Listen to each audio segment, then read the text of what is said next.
Hello दोस्तों, स्वागत है आपका कॉमिक्स टाइम्स में। और आज हम शुरू कर रहे हैं एक और बेहतरीन कॉमिक्स जिसका नाम है तिलिस्मी कुआं।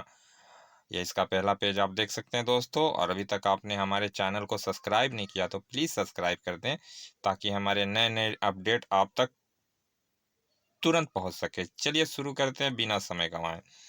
कहानी आरंभ होती है मौत की दहशत से भरे भयानक जंगल में स्थित इस सूखे कुएं से। कुएं में झांकने मात्र से ही शरीर में भय की सिरहन दौड़ जाती है।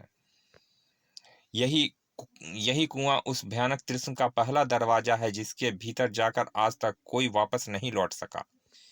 वैशाली नगर के राजा कर्णादित्य की सुपुत्री वैशाली सर्वगुण संपन्न खूबसूरत इतनी कि इंद्र के दरबार की अप्सरा भी उसे देखकर शर्मा जाए। राजा कर्णादित्य ने अपने विशाल साम्राज्य में मुनादी करवा रखी थी कि सुनो सुनो सुनो, राजा का ऐलान है, जो कोई उस सूखे कुएं का रहस्य खोल देगा महाराज उसे आधा राज्य और राजकुमारी वैशाली सौंप देंगे। ढम ढम ढम ढम। राजकुमारी वैशाली आधा राज्य। बहुत से लोगों ने प्रयास किया। वो रहा सूखा तिलिस्मी कुआं।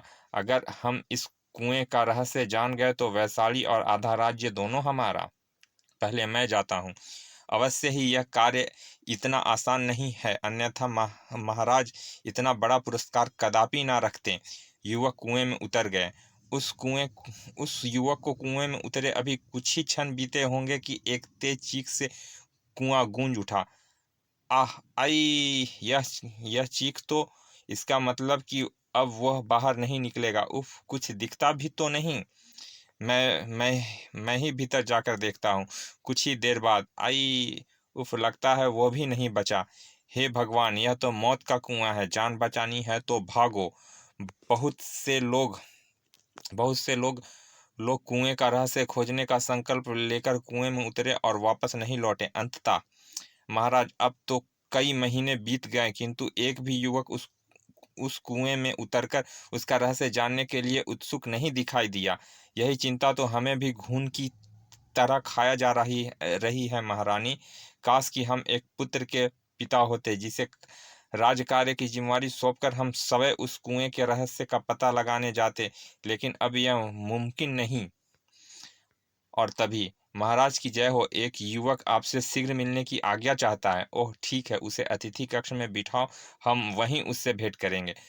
क्या यह युवक भी उस कुएं में उतरने के लिए आया है? राजा कर्णादित्य तुरंत अतिथि कक्ष में पहुंचे जहां एक युवक को उन्होंने अपनी प्रतीक्षा करते पाया। उन्हें देखते ही युवक प्रणाम करने के पश्चात बोला, मेरा नाम सूरज सिंह है महाराज, और मैं दिव्य नगरी के सम्राट राजा सूर्य प्रताप सिंह का पुत्र हूँ। ओह, क्या मैं तुम्हारे यहाँ आने का प्रयोजन जान सकता हूँ? अवश्य महाराज, मैं उस सूखे कुएं का रहस्य जानना चाहता हूँ। ओह, किंतु एक बार फिर सोच लो राजकुमार, उस कुएं का रहस्य जानने गए लोगों में से आज तक कोई वापस नहीं लौटा। क्षमा करें महाराज, मैं अवश्य लौटूंगा। और मुझे आपके राज्य में कोई दिलचस्पी नहीं है महाराज, किंतु राजकुमारी वैशाली को मैं अवश्य अपनी दुल्हन बनाना चाहता हूँ। ठीक है, अगर तुम उस कुएं का रहस्य जान गए तो हम प्रसन्नता के साथ तुम्हारा विवाह राजकुमारी वैशाली के साथ कर देंगे। ठीक उसी पल एक भयानक अट्टहासा गूंज उठा। हा हा हा हा हा! राजकुमार सूरज सिंह तलवार निकालकर गरज उठा, कौन है दुष्ट, सामने आओ! सूरज सिंह की ललकार सुनते ही अचानक वहां धुआं छा गया। और हा हा हा, मेरा नाम गजमुखासुर है और मैं राजकुमारी वैशाली को यहाँ से ले जाने आया हूँ। तुम राजकुमारी को छू भी नहीं सकते दुष्ट, मैं इस तलवार से तुम्हारे टुकड़े टुकड़े कर दूंगा। हा हा हा! तुम मुझे नहीं रोक सकते प्यारे मानो, देखो मैं किस प्रकार राजकुमारी को यहाँ से ले जाता हूँ। इसका मुकाबला करना होगा। गजमुखासुर को राजकुमारी वैशाली की ओर बढ़ते देख राजा कर्णादित्य चीख पड़े, सैनिकों! हा हा हा! माँ, वो हमारी ओर आ रहा है। राजकुमार सूरज सिंह उस पर टूट पड़ा, दुष्ट, मैं तुझे जीवित नहीं छोड़ूंगा। ओह! गजमुखासुर ने राजकुमार सूरज सिंह की तलवार पकड़ ली। इसी के साथ गजमुखासुर ने उसे अपनी सूंड में लपेट कर उठा लिया। हा हा हा हा! मुझसे टक्कर लेना चाहता था। और धड़ाम! सैनिकों को वहां देखते ही राजा कर्णादित्य आदेशात्मक स्वर में चीख पड़े, सैनिकों, इस दुष्ट राक्षस को फौरन खत्म कर दो। हा हा हा! टूट पड़ो! सैनिक गजमुखासुर पर टूट पड़े।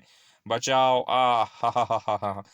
राक्षस गजमुखासुर ने सूंड में लपेटे सैनिकों को अन्य सैनिकों पर उछाल फेंका। आ उफ, बचो, आ।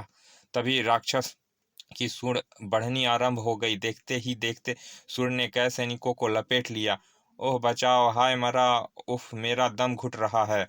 और अगले ही फल, आ उफ ओह।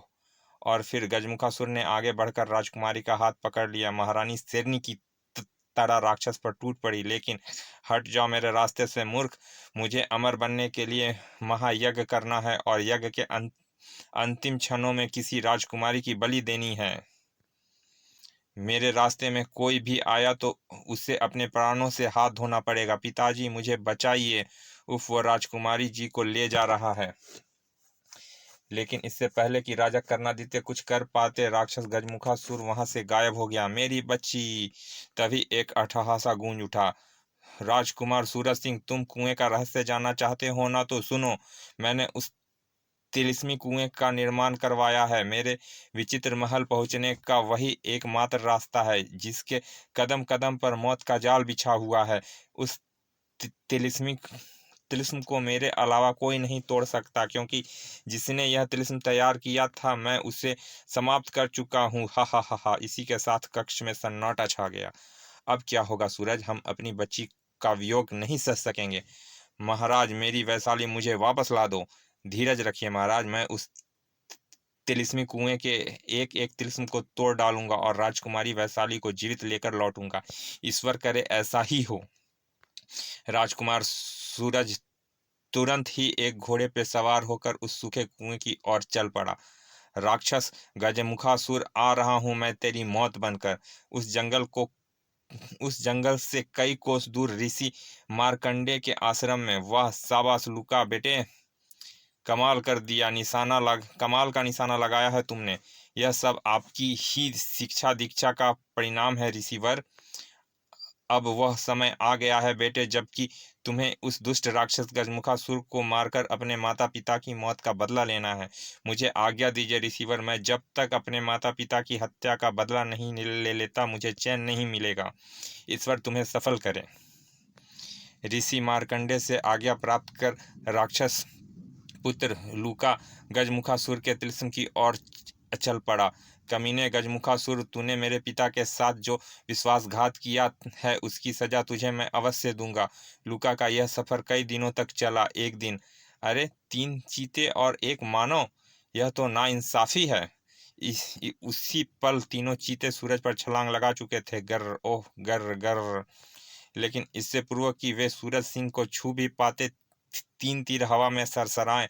अगले ही पल, खच खच, गर्र गर्र। आश्चर्यचकित हुआ सूरज सिंह ने नजरें घुमाई तो सामने ही मुस्कुराता हुआ लूका दिखाई दिया। ओह, तो यह कमाल तुम्हारा है। क्या नाम है तुम्हारा मित्र? लूका, मैं राक्षस जाति का हूँ। लेकिन तुम इस भयानक जंगल में क्या कर रहे थे मित्र? लूका के पूछने पर सूरज सिंह सारी कहानी सुनाता चला गया। सारी कहानी सुनने के पश्चात लूका ने क्रोधात्मक स्वर में कहा, तुम्हारी भी वही मंजिल है मित्र सूरज सिंह जो मेरी मेरी मुझे भी गजमुखासुर की ही तलाश है, ताकि उसे समाप्त करके अपने माता पिता की हत्या का बदला ले सकूं। माता पिता की हत्या का बदला? हाँ मित्र, ठहरो, तुम्हें पूरी कहानी सुनाता हूँ। आज से कई वर्ष पूर्व की बात है, जब मैं केवल 8 वर्ष का था। जंगल के बीच एक गुफा में हम रहते थे। माँ पिताजी आ गए, माँ पिताजी आ गए। ओह, आज तो कई दिनों बाद लौट रहे हैं। राक्षस सुलबाहु के निकट पहुंचते ही नन्हा लूका उससे लिपट गया। पिताजी पिताजी, आप इतने दिन कहाँ थे? बोलो ना पिताजी, माँ तुम्हारा कितना इंतजार करती थी।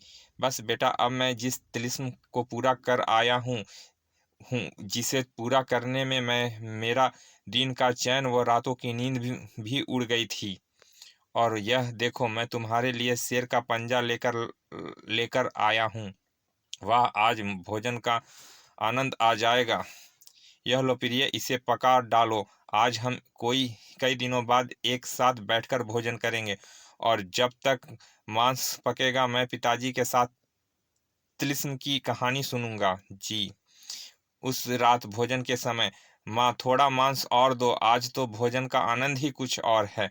यह लो बेटा और खा, जी भर कर खा, सचमुच आज तो भोजन का आनंद आ गया। तभी ओफ, यह क्या तड़ाक! भोजन का यह अपमान देख शूलबाहु क्रोध से फुफकार उठा। का कौन है यह दुष्ट, किसकी मौत आई है? तुम गजमुखासुर, तुमने यह नीच हरकत मेरे साथ? सामने गजमुखासुर को देखकर शूलबाहु लगभग उछल ही पड़ा। हा हा, शूलबाहु मूर्ख, तू क्या समझता था कि अपने लिए वह भयानक तिलिस्म बनाने के बाद मैं तुझे जीवित रहने दूंगा? क्या मतलब? मतलब यह है कि मूर्ख, इस दुनिया में जिस धरती पर मेरे और मेरे सिवा उस तिलिस्म का कोई नहीं तोड़ सकता, तेरी मृत्यु के बाद केवल मैं इस तिलिस्म को तोड़ सकता हूँ।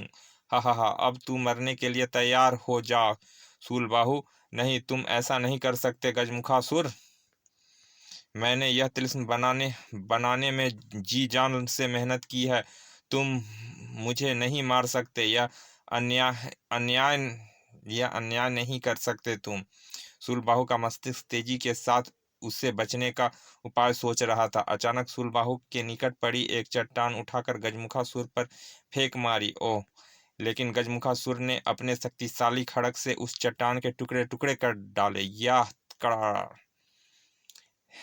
खतरा सिर पर देखते ही शूलबाहु चिल्लाया, मत मंतकी भागो जल्दी करो, मंतकी भागो जल्दी करो।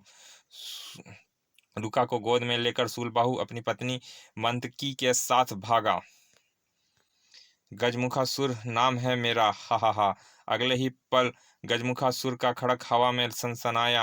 आह पिताजी, लुका! ओह! लुका पास की एक गड्ढे में गिरने के बाद अपने होश खो बैठा। उधर काल के रूप में गजमुखासुर को शूलबाहु की ओर बढ़ता देख मांतकी ने गजमुखासुर का खड़ग उठा लिया और, खबरदार पापी, अगर तूने एक भी कदम मेरे पति की ओर बढ़ाया तो मैं तेरा काल बन जाऊंगी। ओह, चींटी के पर निकल आए। नहीं मंतकी, तू इसका मुकाबला नहीं कर सकती, भाग जा मंतकी। मंतकी प्रलय बनकर गजमुखासुर पर टूट पड़ी, लेकिन शीघ्र ही, आह! छोड़ कमीने दुष्ट, छोड़ दे मेरी पत्नी को, अब तू इसी खड़क से मरेगी। ओह! दूसरे ही पल मंतकी के मुंह से एक अंतिम चीख उबल पड़ी। आई नहीं! यह दृश्य देख शूलबाहु की आंखों से ज्वाला निकल पड़ी। कमीने दुष्ट, तूने मेरी पत्नी को मार डाला, मैं तुझे मार डालूंगा। गजमुखासुर का हाथ पुनर्घुमा और खचाक। चलिए दोस्तों, कहानी का यह पहला भाग यहाँ समाप्त करते हैं। मिलते हैं इसके दूसरे भाग में। और अभी तक आपने हमारे चैनल को सब्सक्राइब नहीं किया तो प्लीज़ सब्सक्राइब कर दें। चलिए मिलते हैं इसके दूसरे भाग में, तब तक के लिए धन्यवाद, विदा।